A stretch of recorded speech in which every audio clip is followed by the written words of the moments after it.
Et on enchaîne avec le coup de fil du matin. Amis propriétaires, écoutez bien, vous devez cette année absolument déclarer tous vos biens immobiliers auprès des impôts.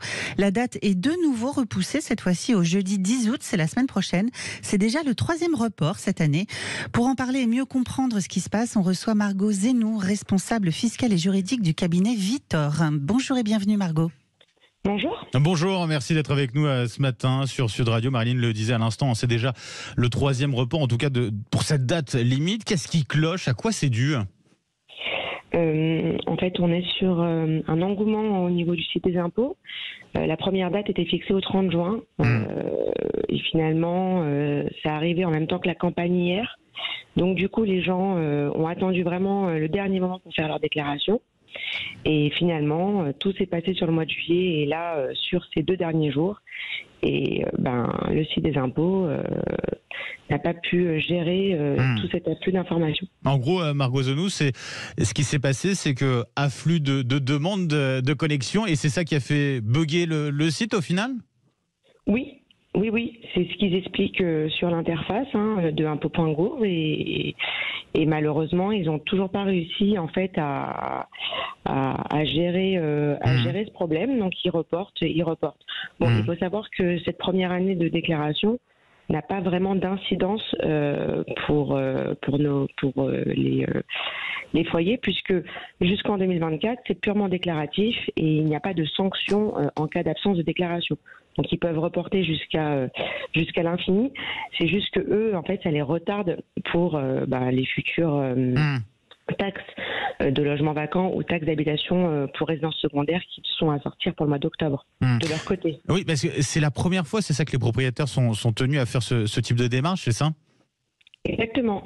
En fait, c'est avec la suppression de la taxe d'habitation que les impôts ont mis en place cette déclaration pour qu'en réalité, les propriétaires qui sont propriétaires de résidences secondaires ou de logements vacants soient taxés malgré tout, puisque la taxe d'habitation existera toujours pour les résidences secondaires et pour les logements qui seraient vacants, c'est-à-dire sans locataire à l'intérieur.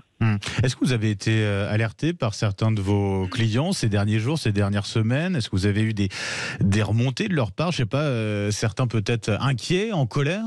Alors nous, en réalité, on a fait une campagne de communication depuis le mois de février auprès de nos clients pour les avertir de cette nouvelle déclaration.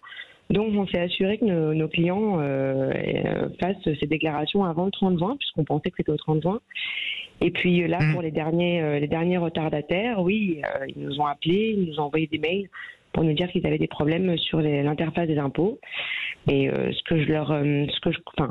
on a eu des reports de délai, donc il y a plus de sujets maintenant au niveau de la date. Mais ce que je conseille toujours à mes clients, c'est de faire des petites captures d'écran sur les messages d'erreur et de les garder bien précieusement. C'est un bon conseil, ça. Une heure, voilà. Comme ça, ça fera toujours foi auprès des impôts si on a quelconque réclamation. Il y a quelques semaines, c'était fin juin, le syndicat Solidaire Finances Publiques dénonçait le fiasco de cette campagne de déclaration. Pour vous aussi, c'est un fiasco ou pas? Est-ce qu'il faut aller jusque-là? C'est un fiasco, oui. Disons que c'est un peu compliqué, on le voit. En réalité, l'ensemble des démarches sont en train de changer sur le site des impôts. Et je pense que à partir du 1er septembre, il y aura aussi une obligation de communiquer avec les impôts uniquement via la messagerie sécurisée et plus via la boîte mail. Donc en réalité, c'est toute une interface, je pense, de leur côté qui est en train d'être modifiée. Et cette campagne déclarative tombe sûrement très très mal. Un fiasco, oui. On a eu aussi d'autres problèmes sur d'autres sujets ces derniers temps, des impossibilités de déclaration de TVA, etc. Je pense que c'est la refonte du site qui fait ça, et aussi peut-être l'été, puisqu'ils ont sûrement des gens en congé, comme nous, donc c'est sûrement les deux après un fiasco. On a eu pire fiasco cette année. C'est-à-dire avec le site internet, on n'est pas encore au point très clairement en France, là?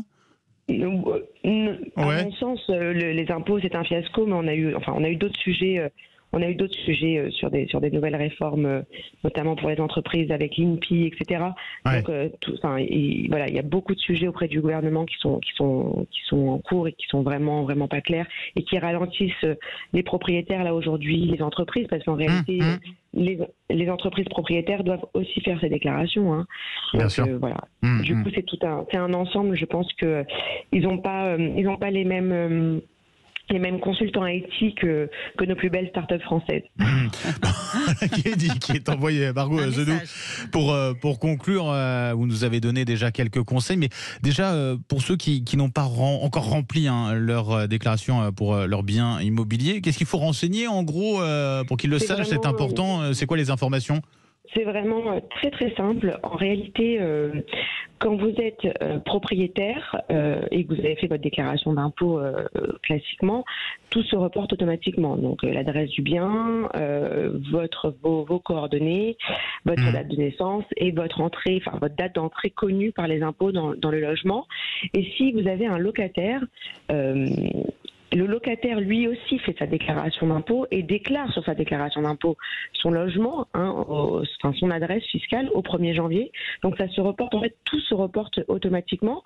Ouais. Vraiment, il n'y a quasiment rien à déclarer, sauf à corriger des erreurs, ce qui est possible, ou corriger un locataire qui serait sorti et une modification de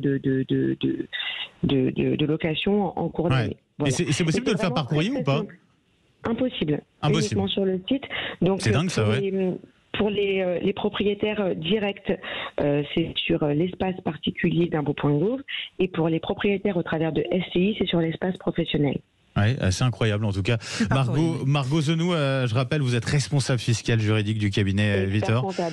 Oui, effectivement, vous avez raison de le préciser. En tout cas, merci d'avoir été avec nous ce matin sur Sud Radio. Merci pour toutes ces précisions précieuses et bonne journée à vous.